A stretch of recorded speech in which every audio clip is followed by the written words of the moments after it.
मेरे प्यारे देशवासियों, नमस्कार। कोरोना के खिलाफ देश आज फिर एक बहुत बड़ी लड़ाई लड़ रहा है। कुछ सप्ताह पहले तक स्थितियां संभली हुई थी और फिर ये कोरोना की दूसरी वेव तूफान बनकर आ गई। जो पीड़ा आपने सही है, जो पीड़ा आप सह रहे हैं, उसका मुझे पूरा एहसास है। जिन लोगों ने बीते दिनों में अपनों को खोया है, मैं सभी देशवासियों की तरफ से उनके प्रति संवेदनाएं व्यक्त करता हूं। परिवार के एक सदस्य के रूप में मैं आपके दुख में शामिल हूं। चुनौती बड़ी है, लेकिन हमें मिलकर अपने संकल्प, अपने हौसले और तैयारी के साथ इसको पार करना है। साथियों, अपनी बात को विस्तार देने से पहले मैं देश के सभी डॉक्टरों, मेडिकल स्टाफ, पैरामेडिकल स्टाफ, हमारे सभी सफाई कर्मचारी भाई बहन, हमारे एम्बुलेंस के ड्राइवर्स, हमारे सुरक्षा बल, पुलिसकर्मी, सभी की सराहना करूंगा। आपने कोरोना की पहली वेव में भी अपना जीवन दांव पर लगाकर लोगों को बचाया था।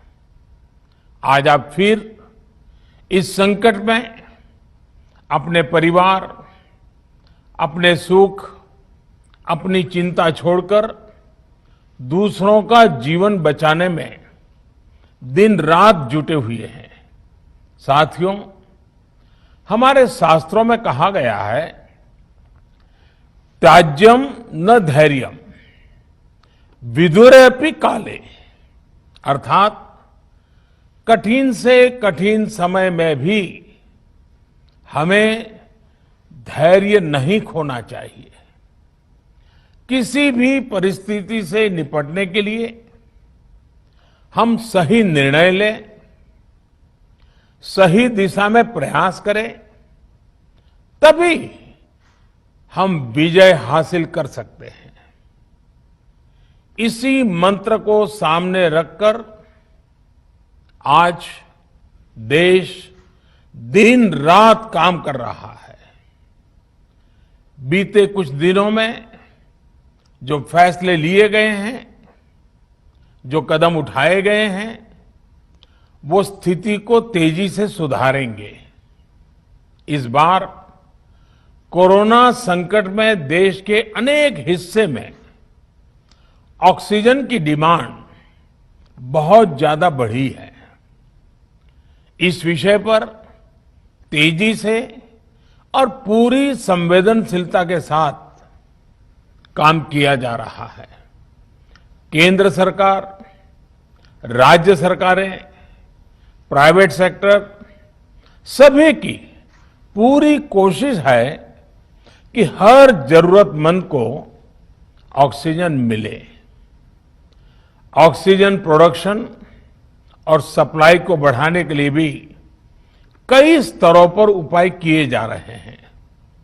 राज्यों में नए ऑक्सीजन प्लांट्स हो, 1 लाख नए सिलेंडर पहुंचाने हो, औद्योगिक इकाइयों में इस्तेमाल हो रही ऑक्सीजन का मेडिकल इस्तेमाल हो, ऑक्सीजन रेल हो, हर प्रयास किया जा रहा है।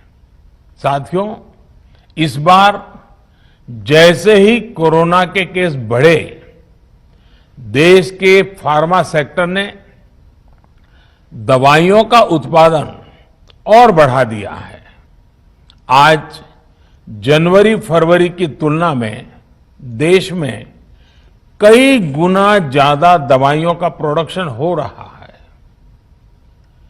इसे अभी और तेज किया जा रहा है। कल भी मेरी देश की फार्मा इंडस्ट्री के बड़े जो प्रमुख लोग हैं, उसके जो एक्सपर्ट लोग हैं, उनसे बहुत लंबी चर्चा हुई है।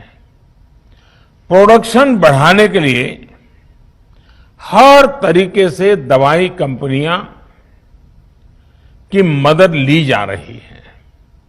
हम सौभाग्यशाली हैं कि हमारे देश के पास इतना बड़ा मजबूत फार्मा सेक्टर है जो बहुत अच्छी और तेजी से दवाइयां बनाता है।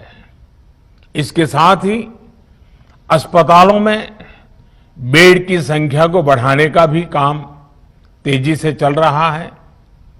कुछ शहरों में ज्यादा डिमांड को देखते हुए विशेष और विशाल कोविड हॉस्पिटल बनाए जा रहे हैं। साथियों, पिछले वर्ष जब देश ने कोरोना के कुछ ही मरीज सामने आए थे, उसी समय भारत में कोरोना वायरस के खिलाफ प्रभावी वैक्सीन के लिए काम शुरू कर दिया था।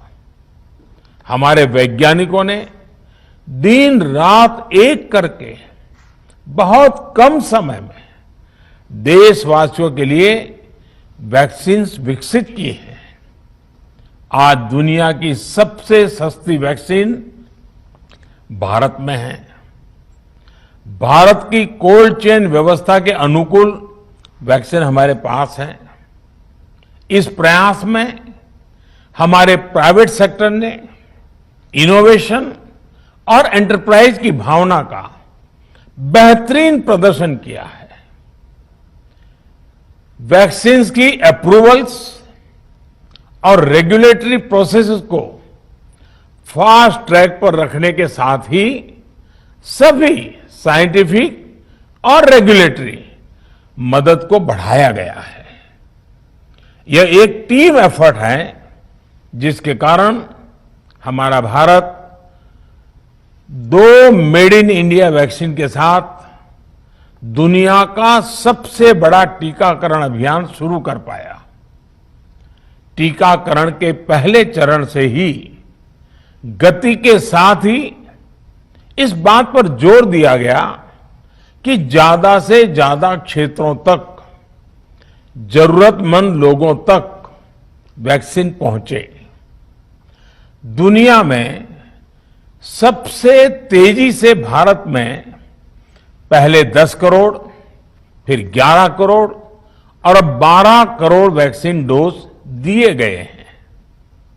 आज कोरोना से इस लड़ाई में हमें हौसला मिलता है कि हमारे health care workers, frontline corona warriors और सीनियर सिटीजन्स के एक बड़े हिस्से को वैक्सीन का लाभ मिल चुका है।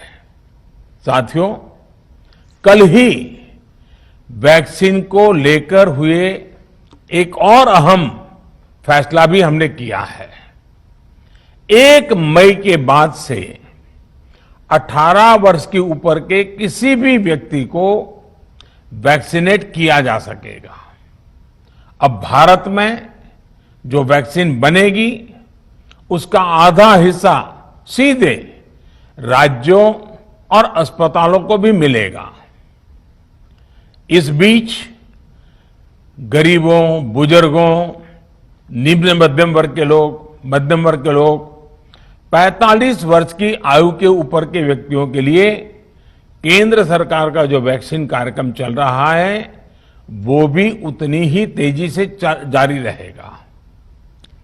पहले की तरह ही सरकारी अस्पतालों में मुफ्त वैक्सीन मिलती रहेगी, जिसका फायदा, जैसा मैंने कहा, हमारे गरीब परिवार हो, हमारे मध्यम वर्ग, निम्न मध्यम वर्ग के परिवार हो, वो उनका लाभ उठा सकेंगे।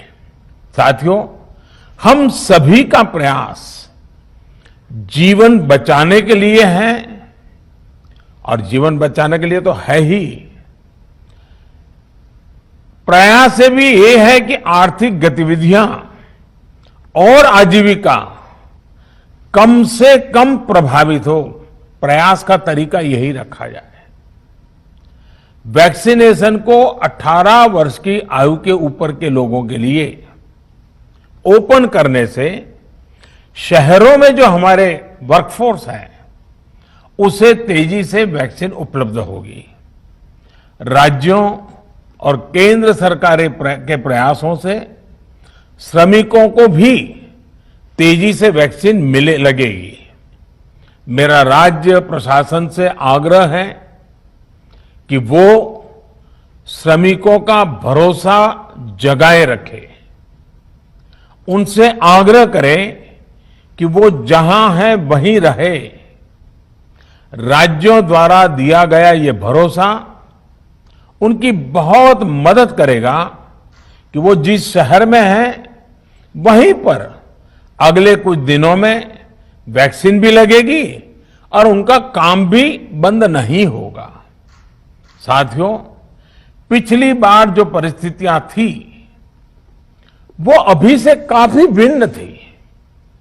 तब हमारे पास इस वैश्विक महामारी से लड़ने के लिए कोरोना स्पेसिफिक मेडिकल इंफ्रास्ट्रक्चर नहीं था।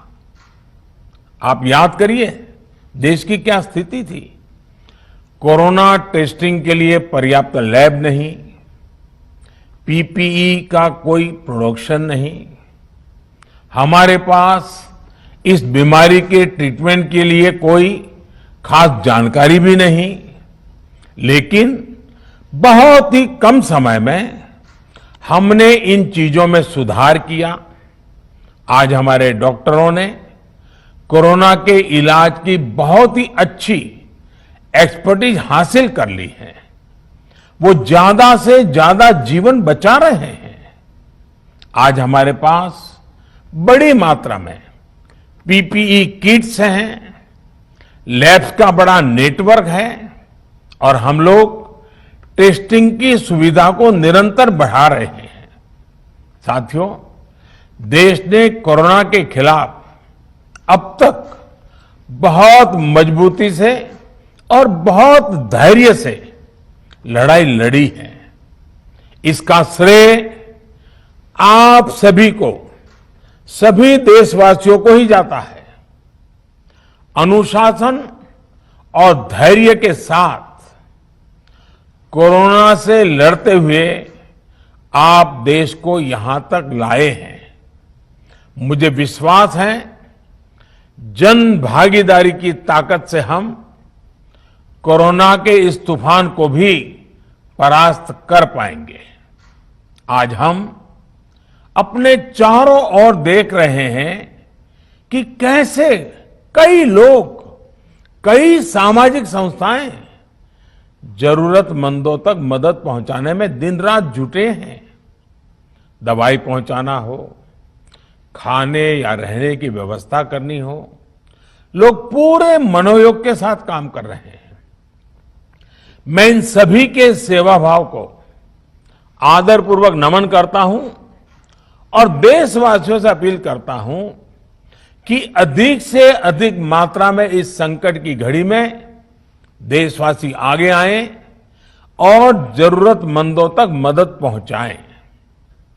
समाज के पुरुषार्थ और सेवा के संकल्प से ही हम ये लड़ाई जीत पाएंगे। मेरा युवा साथियों से अनुरोध है कि वो अपनी सोसाइटी में, मोहल्ले में, अपार्टमेंट्स में छोटी छोटी कमेटियां बनाकर कोविड अनुशासन पालन करवाने में मदद करें। हम ऐसा करेंगे तो सरकारों को न कभी कंटेनमेंट जोन लगाने की जरूरत पड़ेगी, न कर्फ्यू लगाने की जरूरत पड़ेगी और लॉकडाउन का तो सवाल ही नहीं उठता है, आवश्यकता ही नहीं पड़ेगी।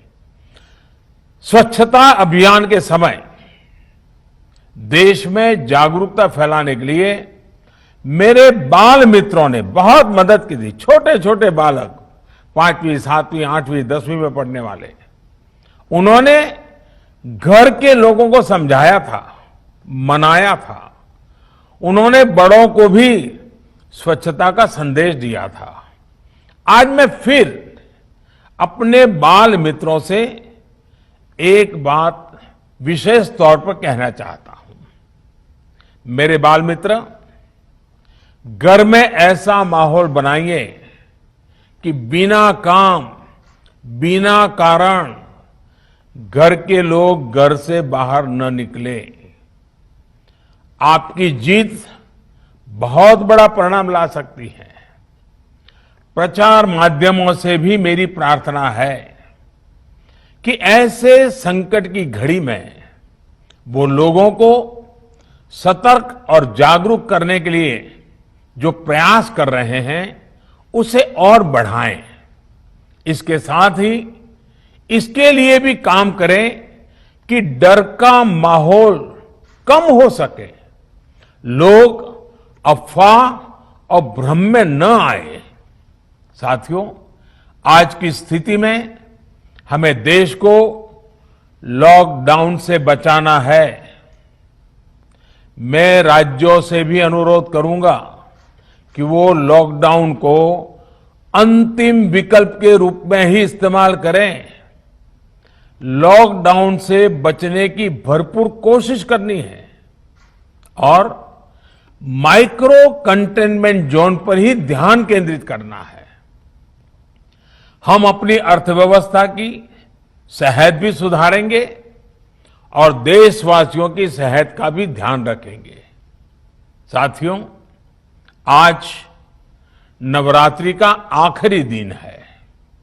कल रामनवमी है और मर्यादा पुरुषोत्तम श्री राम का हम सभी को यही संदेश है कि हम मर्यादाओं का पालन करें।